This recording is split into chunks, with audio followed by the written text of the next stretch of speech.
IT job కోసం చూస్తున్నారా? ఐటీలో కెరియర్ బిల్డ్ చూసుకోవాలనుకుంటున్నారా? అయితే సమాధానం కోడింగ్ ట్యూటర్. క్రాస్ చేయలేదు, ఇటువైపునే ఉండేది. ఏదో టెక్నికల్ ఇష్యూ జరిగింది, 17,000 feet అని చెప్తున్నారు వాళ్ళు చాలా క్లియర్గా. ఎందుకంటే ఫైటర్ ఎయిర్క్రాఫ్ట్ దానికన్నా పైన కూడా వెళ్తుంది చాలా మటుకు హైట్లో. కానీ ఏదో జరిగింది. వెరీ స్ట్రేంజ్లీ దాంట్లో నిన్న జరిగిన ప్రెస్ నోట్లో ఒక వర్డ్ యూజ్ చేశారు, ట్రైనింగ్ ఫ్లైట్ అంటున్నారు. So I was wondering, war జరిగే టైంలో ట్రైనింగ్ ఫ్లైట్ ఏంటనేది. సో అది కూడా ఒక క్లారిఫికేషన్ రావాల్సి వస్తుంది అనమాట. సో ఎయిర్ మార్షల్ భారతి అప్పుడు ప్రెస్ కాన్ఫరెన్స్ టైంలో చాలా క్లియర్గా చెప్పారు, losses are a part of the war, జరుగుతుంది. బంగ్లాదేశ్ వార్లో మన వైపు, అప్పుడు బంగ్లాదేశ్ వైపు మనకి ఎక్కువ ఎయిర్క్రాఫ్ట్ మనం కోల్పోలేదు, కానీ పాకిస్తాన్ వైపు మనకు ఆల్మోస్ట్ 70 ఎయిర్క్రాఫ్ట్లు పోయినాయి మనది. చాలా పెద్ద వార్ ఉండేది, అది చాలా రోజులు నడిచింది 71 వార్. సో ఆ 71 వార్లో మనకు ఎట్లా అప్పుడు కూడా నష్టాలు ఉంటాయి. ఏ యుద్ధం జరిగినా కానీ సోల్జర్స్ చనిపోతారు, ఎయిర్క్రాఫ్ట్ దెబ్బతింటుంది, నేవల్ అసెట్స్ మీద అటాక్ ఉంటుంది, అన్నీ జరుగుతుంది. కానీ మినిమైజ్ చేయడానికి ట్రై చేస్తారు ఏ ఆర్మీ అని. కానీ ఇప్పుడు యుక్రెయిన్ రష్యా వార్ చూడండి, 1,00,000 మంది ఇక్కడ చనిపోయారు, 1,00,000 మంది అక్కడ చనిపోయారు. We are not talking civilians, army. ఆలోచించండి, ఆర్మీ అంటే ఆర్మ్ ఫోర్సెస్ అని చెప్పొచ్చు వాళ్ళది. మెయిన్లీ వాళ్ళ ఆర్మీయే, ఎందుకంటే నేవల్ అసెట్స్ ఎక్కువ ఏరియాలు లేవు అన్నమాట. ఈ ప్రాబ్లం మన దగ్గర ఎక్కడ జరిగిందంటే, రాహుల్ గాంధీ కానీ మిగతా వాళ్ళు అడిగే ఇదే స్టేట్మెంట్ చైనా అడుగుతున్నారు. సో రఫేల్ ఏమంటున్నారంటే, డెసా ఏమంటున్నారు, కావాలని చెప్పి చైనా వాళ్ళ ఏజెంట్ని కూడా ఎంప్లాయ్ చేసుకున్నారు దీంట్లో. రఫేల్ అని అడుగుతున్నారు. ఎందుకంటే రఫేల్ ఎయిర్క్రాఫ్ట్ని చాలా నేషన్స్కి అమ్మారు ఆల్రెడీ. ఈజిప్ట్, ఖతార్ వీళ్ళందరూ కొనుక్కున్నారు. ఇంకా కొత్త నేషన్స్కి అమ్ముతున్నారు. సో ఎక్కడైనా డౌట్ వచ్చింది అనుకోండి, ఇప్పుడు చైనీస్ ఎయిర్ డిఫెన్స్ సిస్టమ్ ఇచ్చారు, అజర్బైజాన్కి ఇచ్చారు, పాకిస్తాన్కి ఇచ్చారు, పని చేయలేదు. మనం చూసాం కదా, మనం ఈజీగా కొట్టేసాం మొత్తం వాళ్ళ ఎయిర్ డిఫెన్స్ సిస్టమ్.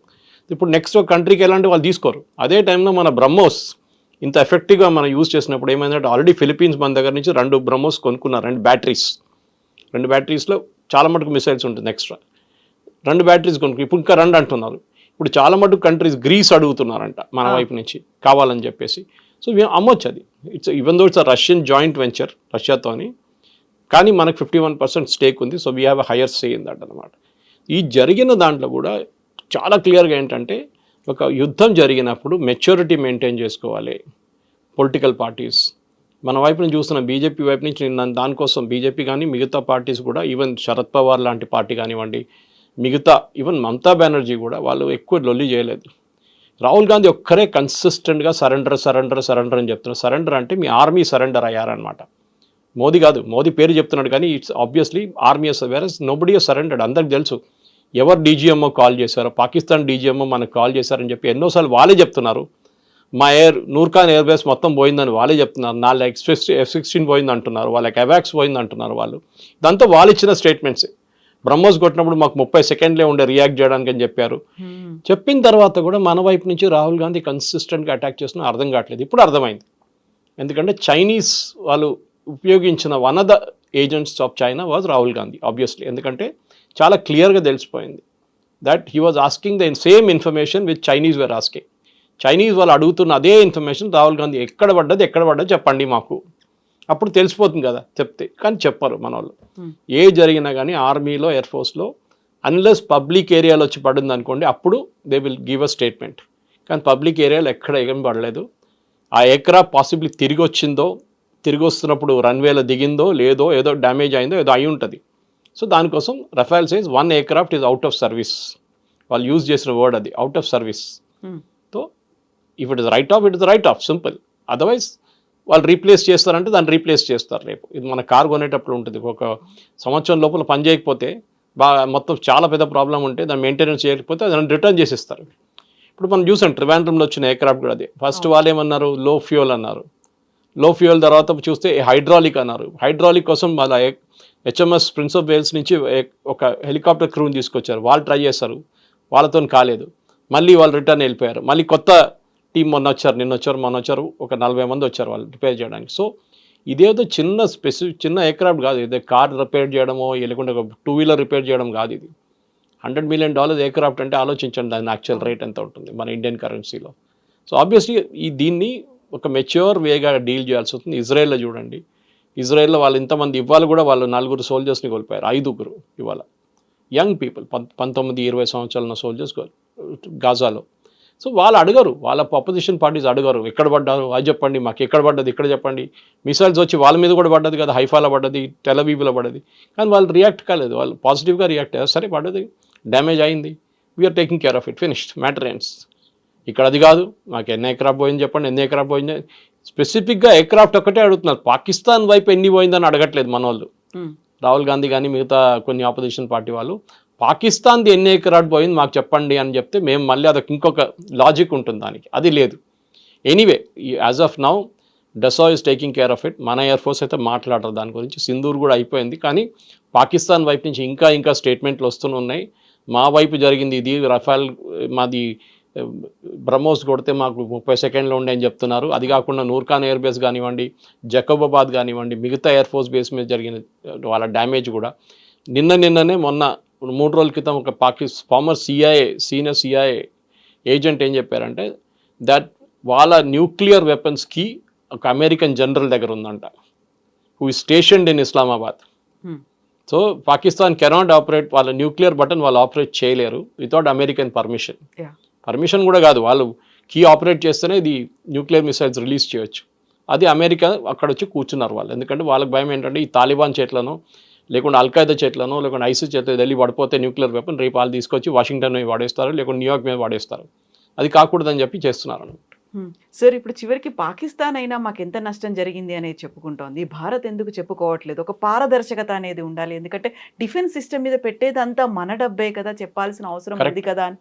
మీరు చెప్పింది రిప్లై కరెక్టే, కానీ కొన్ని దానికి సీక్రసీ మెయింటైన్ చేయాల్సి వస్తుంది. ఫర్ ఎగ్జాంపుల్ ఒక బ్యాటిల్లో, ఇవాళ జరిగిన ఒక బ్యాటిల్లో మనం ఒక ఫర్ ఎగ్జాంపుల్ ఎయిర్క్రాఫ్ట్ పక్కన పెడదాం, మనం ఒక టెర్రర్ ఆపరేషన్ జరిగింది, 4గురిని చంపేశాం, వాళ్ళ సిగ్నల్ మాకు దొరికింది, వాళ్ళు శాటిలైట్ సిగ్నల్ యూజ్ చేశారు, మేము శాటిలైట్ ఫోన్ పట్టుకున్నామంటే నెక్స్ట్ టైం వాళ్ళు శాటిలైట్ ఫోన్ వాడరు. మనం కూడా చెప్పారు అనుకోండి, ఎస్ వాళ్ళు రఫేల్ కొట్టారు లేకుంటే మనం కొట్టాము ఇట్లా జరిగిందంటే వాళ్ళు నెక్స్ట్ టైం వాళ్ళకి అర్థమైపోతుంది దీని ఇట్లానే చేయాలి. సో మిలిటరీ సీక్రెట్స్ అని ఉంటుంది. పాకిస్తాన్ ఏం చెప్తున్నారు, వాళ్ళ డ్యామేజ్ జరిగింది ఏదని చెప్తున్నారు, కానీ మన వైపు ఎక్కడ డ్యామేజ్ జరగలేదు. మనకు చూసాం మనం చాలా క్లియర్గా. మన వైపు వచ్చిన ఒక్క మిసైల్ కూడా 2-3 మిసైల్ సివిలియన్ ఏరియా మీద పడ్డది, ఒకటి సర్గోదా ఎయిర్ బేస్ మీద పక్కన వెళ్ళి పడ్డది, ఎయిర్ బేస్ మీద పడలేదు అది. సో పాకిస్తాన్ మన యాకాక్ గన్స్ అంటారు, అంటే యాంటీ ఎయిర్క్రాఫ్ట్ గన్స్ నుంచి S-400 దాకా చాలా బాగా పనిచేస్తుంది. మల్టీలేయర్ డిఫెన్స్ సిస్టమ్, దాంట్లో మనం చూసాం చాలా మటుకు ఎట్లా పనిచేస్తుంది అది. దాని క్లారిటీ కూడా చాలా మంది మనం టీవీలో చూసాం రాత్రిపూట. 5-6 మిసైల్స్ వెళ్ళి ఉంటుంది అక్కడిక్కడ, that is okay, it's still Akash Teer పనిచేస్తుంది బాగానే. కానీ డ్యామేజ్ జరిగింది అన్ని పబ్లిక్ డొమైన్లో చెప్పక్కర్లేదు. It is a protracted war, అంటే చాలా రోజులు నడిచిన యుద్ధం అంటే అప్పుడు చెప్పొచ్చు ఇంతమంది చనిపోయారు, ఇంతమంది ఎయిర్క్రాఫ్ట్ పోయింది, ఇన్ని నేవల్ అసెట్స్ మీద అటాక్ జరిగింది, ఇంత ఆర్మీ వాళ్ళు చనిపోయారని చెప్పి అప్పుడు చెప్తాం. కార్గిల్లో చెప్పాం కదా, కార్గిల్లో ఏ నష్టం జరిగింది అందరికీ తెలుసు. కార్గిల్లో వాళ్ళ ఎంతమంది పోయారని చెప్పి చాలా క్లియర్గా మనం అక్కడ గ్రేవ్స్ కూడా తయారు చేసాం వాళ్ళ కోసం. విజయ్ దివస్లో we celebrate those days with the fallen soldiers martyrs కోసం. ఈ కేసులో మనం చెప్పక్కర్లేదు, ఎందుకంటే we are holding lot of proprietary information.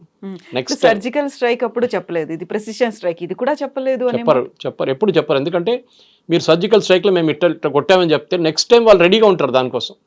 You should never say మేము పాకిస్తాన్ ఎట్లా కొట్టామని మన వాళ్ళు ఇప్పుడు కూడా చెప్పట్లేదు.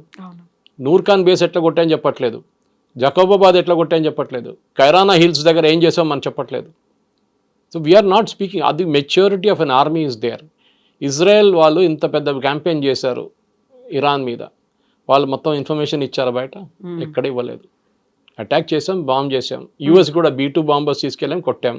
డ్యామేజ్ ఎంత జరిగింది, సబ్స్టాన్షియల్ డ్యామేజ్, అంతే. పిక్చర్స్ ఎవరైనా దొరకవచ్చు. Today you can go to any international thing, వాళ్ళు శాటిలైట్ పిక్చర్స్ మీకు ఇస్తారు. పాకిస్తాన్కి 10 నిమిషాలు పడుతుంది ఆ శాటిలైట్ పిక్చర్ కొనడానికి. దాని నుంచి వాళ్ళకి క్లియర్గా తెలిసిపోతుంది ఏమైనా మన ఎయిర్క్రాఫ్ట్ కింద పడితే దాని విజువల్స్ ఉంటుంది, దాంట్లో ఏ విజువల్స్ లేదు, ఎక్కడ లేదు. సో మనం సీక్రసీ మెయింటైన్ చేయాలి, చాలా ఇంపార్టెంట్. అన్నీ పబ్లిక్ డొమైన్లో చెప్పక్కర్లేదు. ఓకే, మనుషులు చనిపోతే క్లియర్గా తెలిసిపోతుంది, ఎందుకంటే మనం వీ హోల్డ్ ఒఫీషియల్ ఫ్యూనరల్స్. నిన్ననే పాకిస్తాన్ ఒక కార్గిల్లో చనిపోయిన ఒక సోల్జర్ని మేము బాడీ తీసుకోమని చెప్పిన వాళ్ళకి నిన్న వాళ్ళు విక్టరీ పరేడ్లో వాళ్ళు ఒక మెడల్ ఇచ్చారంట ఆయనకి, చనిపోయిన ఆయనకి. First they refuse to accept his body from India. మన వైపు నుంచి మనమే దాన్ని బరీ చేసాం అన్నమాట బాడీని. అట్లాంటి మనుషులు వాళ్ళు, మన అట్లా కాదు. మన ఫాలన్ సోల్జర్స్ని మనం ఎప్పుడు రెస్పెక్ట్ ఇస్తాం, వాళ్ళ ఫ్యామిలీకి బాడీ అక్కడ పంపిస్తాం, అన్నీ జరుగుతుంది. ఈసారి కూడా చూసాం మనం అది జరిగిందంతా.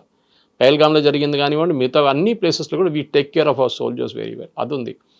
అసెట్స్ ఎక్కడైనా పోయిందంటే చాలా క్లియర్గా ఎయిర్ మార్షల్ భారతి వర్డ్ కూడా యూజ్ చేశారు, all our pilots are safe. ఎప్పుడైనా ఎయిర్క్రాఫ్ట్ ఫ్లయింగ్ టైంలో ఏదైనా ప్రాబ్లం వచ్చినప్పుడు సార్ట్అవుట్ చేయకపోతే దాన్ని సార్ట్అవుట్ చేయలేము అని. ఎందుకంటే పైలట్ దగ్గర మైక్రో సెకండ్స్ ఉంటుంది, 5-10 సెకండ్లో డిసైడ్ చేయాల్సి వస్తుంది ఏం చేయాలని. ఇంజిన్ పని చేయట్లేదు, ఇంజిన్ ఫ్లేమ్ అవుట్ అయిపోయింది, లేకుంటే ఏవియానిక్స్ పోయింది, ఇంకా ఎయిర్క్రాఫ్ట్ని కంట్రోల్ చేయలేము. వాళ్ళు లాస్ట్ మినిట్ దాకా ల్యాండింగ్ ట్రై చేస్తారు మళ్ళీ తీసుకొచ్చి ల్యాండ్ చేయడానికి. కానీ అది కూడా కాకపోతే ఏం చేస్తారంటే the instruction to all the pilots is eject.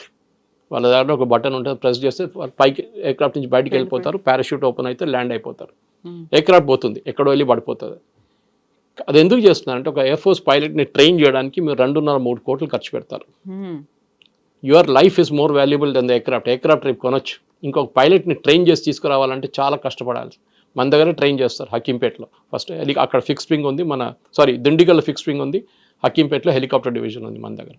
So training కోసం చాలా ఖర్చు పెట్టిన డబ్బులు వాళ్ళు ఎక్స్పీరియన్స్ అయినప్పుడు they have to save that life అన్నమాట. దానికోసం చూడండి లాస్ట్ మినిట్ దాకా వాళ్ళు ట్రై చేస్తారు, కాకపోతే ఎజెక్ట్ చేసేస్తారు వాళ్ళు. సో ఇది కూడా అంతే case. That in a war also, war సిచ్యువేషన్లో కూడా ఎయిర్క్రాఫ్ట్ని సేవ్ చేయడానికి ట్రై చేస్తారు. ఎందుకంటే చీప్ కాదు, $50 మిలియన్ $60 మిలియన్ ఒక ఎయిర్క్రాఫ్ట్. F-35 అయితే $100 మిలియన్, మనం ఇంకా కొనలేదు అది. So that is where it is. So ఒక వార్ సిచ్యువేషన్లో చెప్పిన దానికి అసలు డెసా వాళ్ళు టేక్ చేసుకున్నారు, చాలా క్లారిఫికేషన్ ఇచ్చారు. మన వైపు నుంచి కూడా అక్కడిక్కడ కాకుండా మనం కొంచెం స్టేట్మెంట్లు ఇచ్చాం. మన CDS అనిల్ చౌహాన్ గారు కానీ, మన ఎయిర్ ఫోర్స్ చీఫ్ కానీ, మన ఒక అటాచ్ కూడా ఒక ప్రెస్ కాన్ఫరెన్స్ చేశారు, ప్రెజెంటేషన్ చేశారు.